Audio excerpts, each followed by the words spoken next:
We can easily forgive a child who is afraid of the dark. The real tragedy of life is when men are afraid of the light. Life contains but two tragedies. One is not to get your heart's desire, the other is to get it.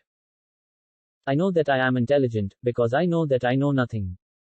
True wisdom comes to each of us when we realize how little we understand about life, ourselves, and the world around us. The greatest way to live with honor in this world is to be what we pretend to be. To fear death, gentlemen, is no other than to think oneself wise when one is not, to think one knows what one does not know. No one knows whether death may not be the greatest of all blessings for a man, yet men fear it as if they knew that it is the greatest of evils. My friend, care for your psyche, know thyself, for once we know ourselves, we may learn how to care for ourselves. If you want to be a good saddler, saddle the worst horse, for if you can tame one, you can tame all.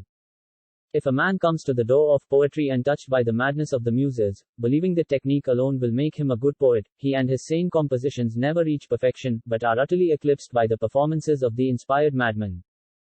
Regard your good name as the richest jewel you can possibly be possessed of, for credit is like fire. When once you have kindled it, you may easily preserve it, but if you once extinguish it, you will find it an arduous task to rekindle it again. The way to a good reputation is to endeavor to be what you desire to appear. The really important thing is not to live, but to live well. And to live well meant, along with more enjoyable things in life, to live according to your principles. If all our misfortunes were laid in one common heap whence everyone must take an equal portion, most people would be content to take their own and depart. The greatest blessing granted to mankind come by way of madness, which is a divine gift.